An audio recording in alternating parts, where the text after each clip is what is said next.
Portugal já escolheu. Um novo ciclo político começa agora. O que vem depois das eleições? Aceda à informação que não cabe numa manchete. Assine hoje, com até 55% de desconto, e habilite-se a ganhar um dos 10 cartões oferta FNAC que temos para oferecer. Tudo em observador.pt. Segunda-feira, cá estamos, dia de distribuir sugestões com quem percebe do assunto. Por falar nisso, Joana Stiquini Vilela, tu que estás por aqui estes dias. Olá. E muito bem, queres começar por John Didion. É isto? Pelo livro, um livro póstumo. Pelo livro. Foi uma coisa que eu aprendi quando fui estagiar, para depois tirar o curso. É que estava a sonorizar peças na televisão e eu dizia pelo. E diziam, não é pelo. Pelo é pelo. E porque pelo tinha acento circunflexo, não é? E agora não sei como é que isto ficou com o acordo. Eu acho que agora não tem. Não sei. Não sei, também não sei. Mas pronto, mas é pelo. Mas a gente põe a autora escreve segundo a antiga ortografia. Fala. Fala, exatamente. Muito bem. A John Didion, em 1999, começou a ir a um psicoterapeuta. E por causa do problema de um problema muito grave que a filha tinha, que era o alcoolismo. Tinha um problema muito grave de alcoolismo, que durava há muitos anos e estava a destruir a vida de toda a gente. E durante esse período foi escrevendo uns textos no computador que eram notas para o marido, o John. E ela nunca publicou isto, foram descobertas no computador dela e resolveram publicá-las. É um livro póstumo, saiu na primavera no resto do mundo, nos Estados Unidos e em Portugal neste verão. Eu li-o há relativamente pouco tempo. E o livro foi muito criticado por algumas pessoas por dizerem que era uma devassa da vida privada, que ela nunca tinha querido publicar aquelas cartas. Outras pessoas louvaram-no enquanto objeto literário e pela sua qualidade. Tendo a John Didion escrito livros tão íntimos como O Ano do Pensamento Mágico, que é sobre a vida dela depois da morte do marido, e o Noites Azuis, que é sobre a vida dela depois da morte da filha, eu estou mais com estes últimos, ou seja, as cartas não têm nada de mal, ou seja, não me parecem uma coisa intrusiva, são muito honestas e permitem perceber, para quem tenha lido os outros dois livros, e quem tenha lido outros livros da John Didion, perceber o que é que passava pela cabeça daquela mulher que acaba por ter umas últimas décadas de vida muito trágicas com as mortes da filha e do marido, mas esta dificuldade de lidar com uma filha que é alcoólica, a impotência que ela sentia, ainda por cima a filha dela era adotada, portanto há aqui um sonho que é completamente desfeito, e a John Didion era conhecida, e ela depara-se nestas sessões de análise pela sua obsessão pelo controle. E, portanto, é uma pessoa que tem vivido e sobrevivido à custa de controlar tudo, que de repente percebe que não tem qualquer tipo de controle sobre a filha. E isto é muito transparente nas cartas e é muito interessante para qualquer pai ou mãe e para qualquer filho ou filha, porque acaba por ser um espelho, seja um espelho estragado, ou seja, mas um espelho não devemos sempre reflexos de várias partes das nossas vidas, seja enquanto filhos, seja enquanto pais, no caso daqueles que são pais. E a chave para isto para uma pessoa tão controladora, é deixar de tentar controlar e dar espaço à filha para fazer o que quer que seja. Não sabes se vai correr bem, se vai correr mal. E é uma leitura bastante dolorosa, mas que lá está, tem um nível de honestidade e de verdade que os livros dela têm em geral. O Ano do Pensamento Mágico é absolutamente extraordinário. Eu recomendo que leiam no original, porque a escolha de palavras, a contenção, o controle, lá está, para falar sobre uma coisa tão difícil como um luto, neste caso do marido, uma coisa assim muito de repente, de um casal que era completamente fusional. É um livro muito difícil e este é um complemento. Tenho outra sugestão. Duas, aliás. Sim, se calhar outra é só uma coisa muito rápida, pronto. Mas, então pronto, falo já dessa coisa muito rápida que é, eu só cheguei agora a uma banda que de repente passei a ouvir muito, que se chama Black Country New Road, que é uma banda inglesa, e descobri-o só com o terceiro álbum, acho que é o terceiro álbum, que saiu ano passado, que se chama Forever Forever How Long. E embora depois de ouvir com mais atenção, gosto mais dos primeiros, do For the First Time e o Ants From Up There, que são uma banda inglesa que entra naquela categoria do indie, mas eles têm ali umas características em que eles começam por ser 7, depois são 6, não sei quantos instrumentos, não sei quantas vozes, é uma mistura de punk com folk, com experimental, com uma loucura em palco e muito imprevisível, que é uma coisa rara hoje, e estamos a ouvir, e às vezes há ali uma coisa de catarse, de loucura, enfim. Esta era uma sugestão assim em geral, e eles vêm cá a Paredes de Cora este verão, portanto fica aqui, pelo menos tem este pontozinho de atualidade. Mas a sugestão que eu trazia era é o Beverly Glenn Copeland, que é um artista, um cantor canadiano que eu só descobri há uns anos por causa de um tema que me apareceu naquelas coisas do Spotify, que é o Ever New. E eu fiquei um bocado obcecada por aquilo e ouvia e sem pensar muito no assunto. E era um som muito uma coisa quase de relação com uma transcendência qualquer, com uma voz que não se percebia bem que tipo de voz era, depois com uns sintetizadores, mas ali entre o futurista e o vintage, com uma intensidade, uma coisa muito, muito bonita que eu ouvi muito. Mas sabia muito pouco sobre ele, e depois fui googlar e percebi que isto é daqueles artistas de culto que lançaram um álbum que passou completamente despercebido, chamado Keyboard Fantasies, e que depois foi redescoberto nos anos 80 e foi redescoberto por colecionador japonês. O que seria de nós ser os colecionadores japoneses, que foi ter com ele e relançou a carreira dele e trouxe-lhe algum sucesso em vida. Pronto. Entretanto, ele foi fazendo outras coisas e lançou agora, ele tem 81 anos, lançou agora um álbum que se chama Laughter in Summer, e é capaz de ser o álbum menos interessante dele, mas tem uma história que é, além de permitir às pessoas entrarem em contacto com o trabalho dele e com este disco Keyboard Fantasies, que é extraordinário, é mesmo assim uma coisa parece quase fora deste mundo, e pensar que foi feita há 50 anos, não, quase há 40 e tal anos. É ele com a mulher que fazem este Laughter in Summer, que saiu agora no início de fevereiro, e tem porque é que este álbum sai agora e chama-se Laughter in Summer, ou seja, rir no verão. É que ele está com uma demência, é uma coisa parecida com o Alzheimer, encefalopatia TDP 43, e quando foi ao médico disseram de fazer palavras cruzadas para não se ir abaixo, para não perder capacidades e tal.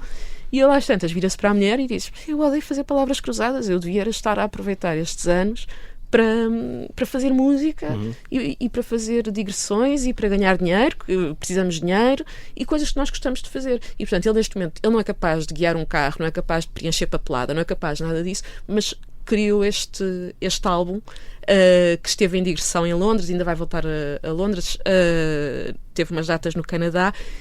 A voz dele nota-se, está muito mais frágil, ou seja, não é um álbum só por si, ele não, muito interessante, mas é interessante por todo este contexto.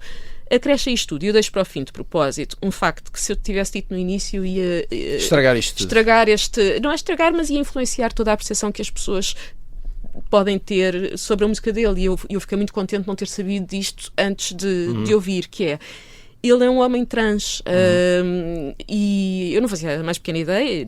Na minha apreciação disto, só poderá fazer diferença se o tema vier à baila, mas torna isto ainda mais é tudo muito único, e este álbum tem, vou acabar, este álbum tem a característica de, além de sentir esta voz mais frágil, de sentir um ambiente muito íntimo, uma coisa muito pessoal, ter sido tudo gravado ao primeiro take, ou seja, eles atuaram e puseram a gravar e vamos em frente. E já está, 81 anos, cá está ele, pronto. Muito bem, por falar em gravar ao primeiro take, Bruno Vieira Amaral, não sei por onde começar. Queres começar pelo cinema, que tens aqui para sugerir às pessoas? É repetir uma sugestão que o Não Pedro... quer repetir, meu amigo. É reforçar. É reforçar, pronto. Tens toda a razão, como sempre, claro. Como habitualmente. Ora bem. Vou reforçar aqui uma sugestão do Pedro da semana passada, o ciclo Ingmar Bergman, que está a decorrer. Hoje, segunda-feira, ao Sonata de Outono, está a decorrer no Nimas. Tu és fã? Do Bergman. Sim. Quer dizer, eu não conheço toda a filmografia do Bergman. Mas... Não conheço os meus realizadores preferidos, eu conheço substancialmente a filmografia para dizer sim. E do Bergman eu devo ter visto para aí uns 5 ou 6 filmes. Portanto, não conheço a filmografia completa, porque ele tem uma obra muito extensa. Sim, sim. Não é? Portanto, há que fazer essa ressalva. E por isso mesmo, esta é uma boa oportunidade de ver em cinema. Hoje o Sonata de Outono, com outra Bergman, mas sem nenhuma relação, a Ingrid. Na quarta-feira, às 21h45, há a Máscara, não com o Jim Carrey. Não confundir com... E no dia 1 de março há Lágrimas e Suspiros. Também podem fazer o vosso ciclo Bergman em casa, no filme. Serviço público. É verdade. Estão muitos filmes do Bergman. Sim, senhor. Eu vi há poucos dias o Morangos Silvestres, lá está, um dos que nunca tinha visto, e é um dos mais importantes na carreira do Ingmar Bergman. Portanto, podem fazer isso também, e a Filmin permite mesmo isso, porque tem um grande acervo de filmes de grandes realizadores, filmes clássicos, ao contrário do que acontece nas outras plataformas. Algumas até têm, mas é mais difícil, não é tão intuitivo chegar lá. Portanto, esta é a minha sugestão. Vejam ou no cinema, sempre preferível, mas nem toda a gente que nos está a ouvir vive em Lisboa e tem possibilidades de se deslocar a Lisboa para ver um filme do Ingmar Bergman. Portanto, podem também fazer o vosso ciclo caseiro e organizam à vossa vontade. No Teatro da Trindade... Mais clássicos. Isso é só clássicos. Eu aposto sempre nos clássicos. Até dia 5 de Abril está a peça A Gaivota, de Chekhov, com a encenação de Diogo Infante, com Alexandre Alencastre nos papéis principais.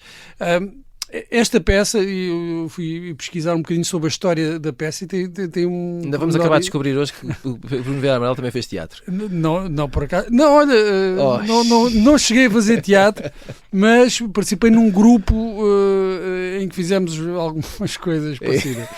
Enfim, agora não vou explicar. Muito bem, depois falamos. Esta peça foi encenada pela primeira vez em 1896 e foi um rotundo fracasso. Pois é. E depois foi levada à cena 2 anos depois, por quem? Konstantin Stanislavski, o pai do Met. Exatamente. O pai do Met, e foi um grande sucesso, isto em Moscovo. Pronto, na altura em que Moscovo devia ser um sítio mais assim, simpático para as artes do que é agora. E essa história é uma das peças centrais de Chekhov e também na dramaturgia, que aponta muitos caminhos para a dramaturgia moderna. Mudam um pouco as coisas, é um game changer. Muito bem, sim senhor, também é um clássico à sua maneira. Um game changer. Bem, por último, 2 sugestões de livros. Outro clássico, cá está. Não, mas eu acho que estás muito bem. Um ensaio, Um Quarto Só para Si, de Virginia Woolf, é um clássico, mas agora vem numa nova tradução, numa nova edição. A tradução é do João Pedro Vala, colaborador também regular do Observador, e é uma edição da Bertrand. Este livro foi originalmente publicado, o ensaio, em 1929, e resulta de 2 conferências preferidas pela Virginia Woolf sobre o tema mulheres e a ficção. E ela hesita sobre o tema que vai escolher. Por exemplo, podia ser mulheres que escreveram ficção escrita sobre mulheres, e vai-nos levando num estilo muito literário. A quantidade de metáforas que se vão sucedendo e as descrições são puramente literárias, ou seja, não é um ensaio daqueles secos para provar uma tese, mas leva-nos aquilo que ela diz, que é o objetivo dela, é levar à verdade. Ou seja, existem os factos e depois existe a verdade, e o que ela procura neste ensaio é chegar a essa verdade, porque não é aqui uma coisa em que ela vai despejando toneladas de informação para fazer valer o seu argumento. ou para validar o seu argumento. O que faz é levar-nos pela mão por outros caminhos mais subtis para chegarmos a essa conclusão e que é uma conclusão hoje, nos nossos tempos, já nos parece um bocadinho mais natural, mas que não era assim tão natural na altura em que Virginia Woolf escreveu, ainda que já fosse uma ideia em transformação, que é para alguém escrever e para as mulheres escreverem naquela altura, era fundamental a independência financeira. Independência financeira que depois está cristalizada ou simbolizada no quarto só para si. O quarto só para si significa não só um espaço físico onde a mulher se pode afastar de todo o rumor, de todo o ruído da vida familiar, da vida doméstica, para criar, coisa que era uma raridade e que em certo sentido ainda continua a ser, mas não só esse espaço físico, também um espaço de independência emocional, de independência mental e de independência financeira.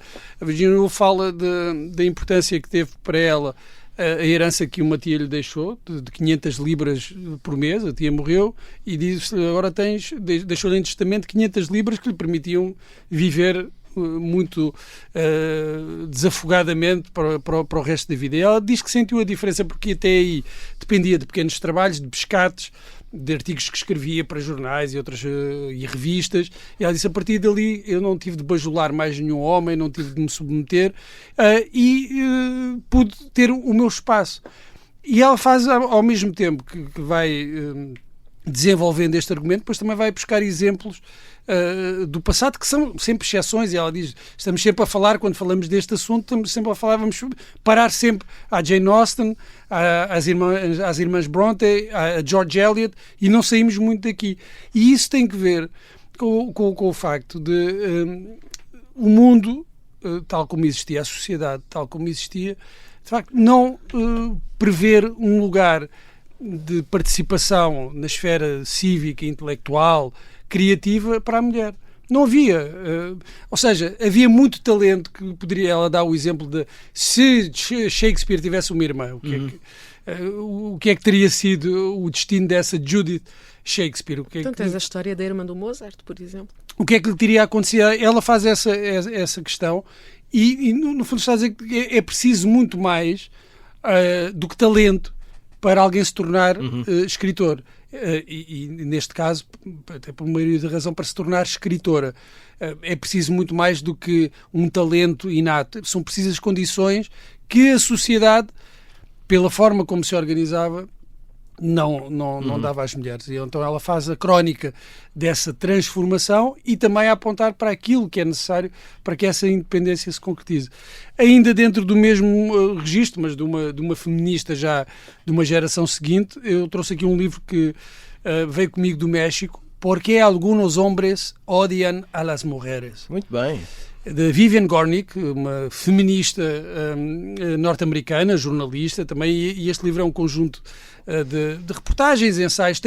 Abre logo com um maravilhoso capítulo que é dedicado a um salão de cabeleireiro em Nova Iorque, o salão do Bobby, e isto dava quase para adaptar este ensaio, ou esta reportagem para teatro, porque ela vai contando como o cabeleireiro funciona como uma espécie de pivô que vai permitindo que estas mulheres que se juntam ali falem das coisas mais triviais, mas ao mesmo tempo dos assuntos mais profundos que têm a ver com a sua experiência enquanto mulheres, por um lado nas relações conjugais, familiares, e por outro também na sua participação no espaço público. É uma reportagem, um ensaio maravilhoso, mas depois também tem aqui a adversativa serve apenas para dizer que este é um bocadinho diferente, que é uma espécie de libelo contra a misoginia de autores como Philip Roth, Norman Mailer, ou Saul Bellow. Também é um interessante argumento.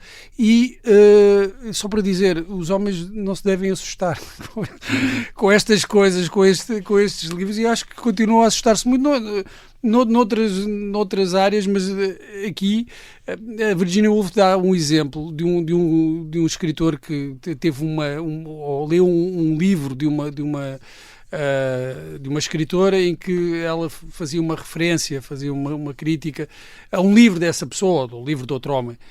E que ele, por essa crítica, ele tinha dito logo que ele era um livro de uma feminista obstinada.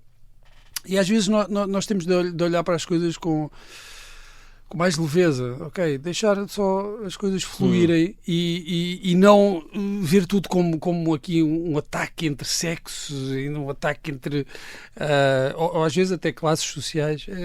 Relaxar, ler e aproveitar aquilo que os autores têm para dar. Take it easy.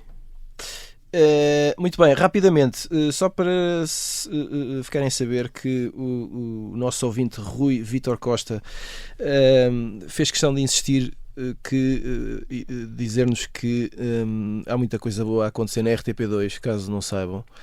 Ele enviou aqui uma série de sugestões e eu fui ver, por exemplo, esta semana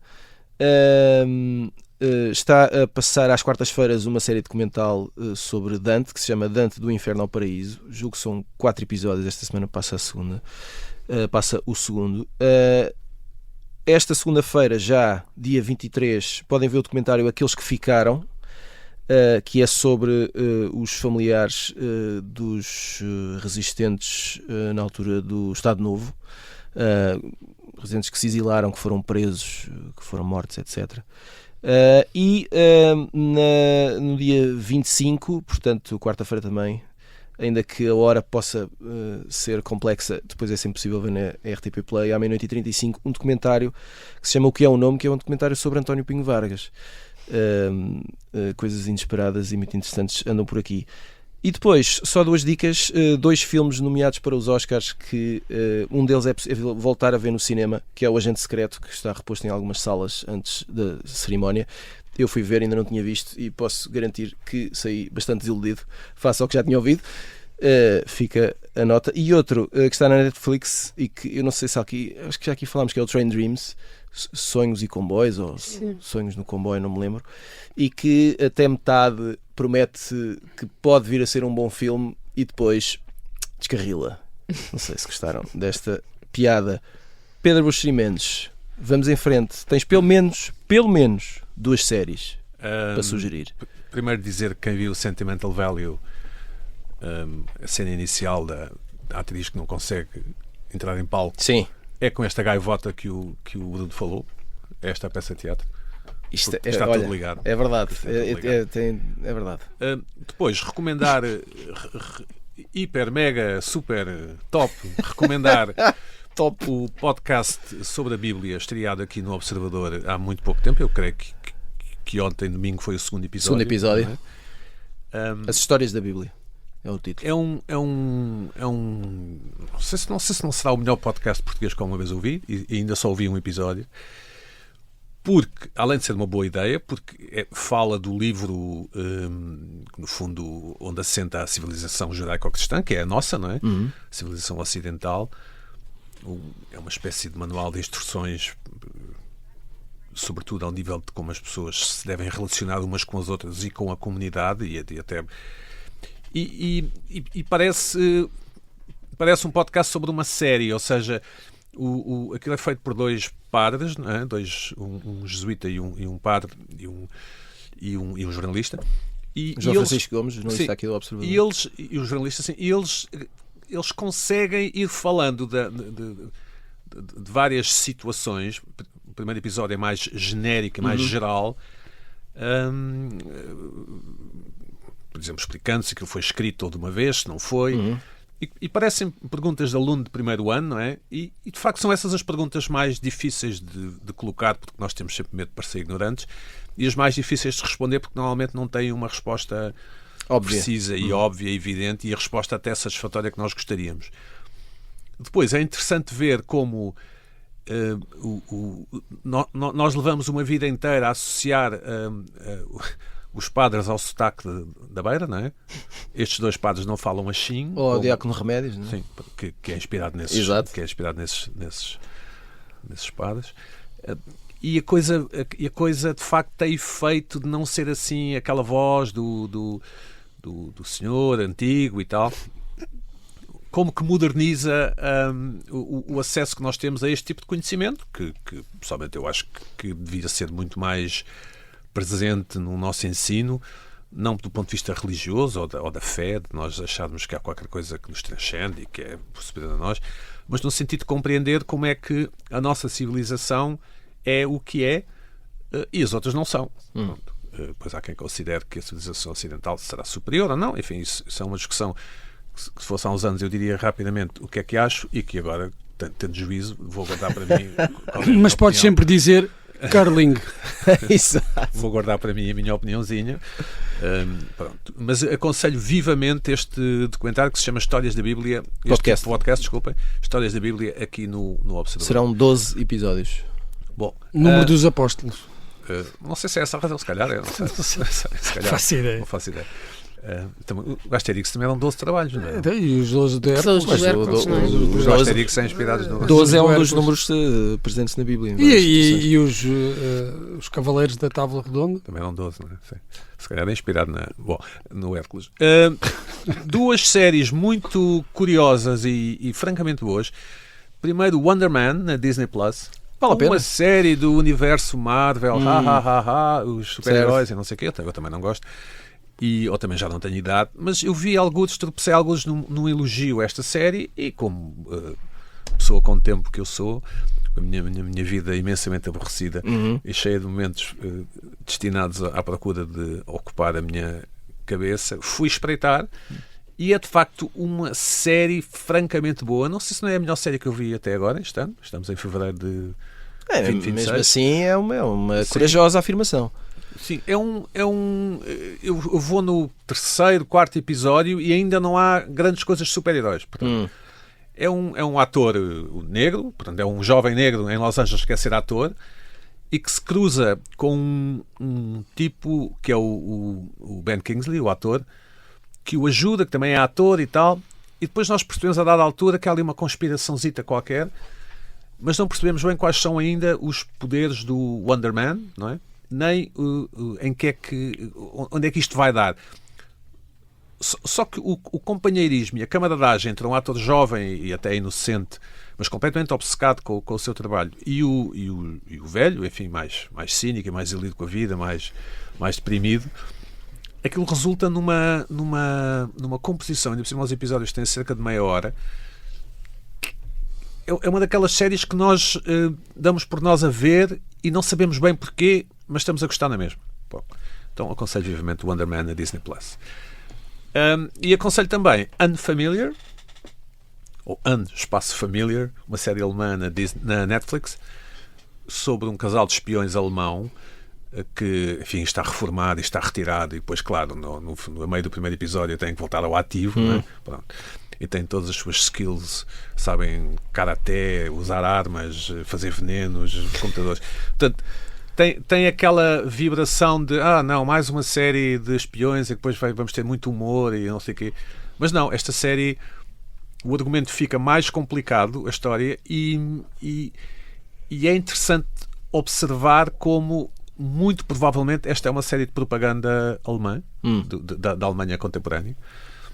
Ainda vou investigar isso. Ou seja, muito provavelmente os alemães, o Estado alemão autorizaram acesso à espionagem alemã verdadeira, digamos assim. Portanto, esta série decorre nos serviços secretos alemães, que eu agora não me lembro como é que se chamam, o SIS alemão, pronto.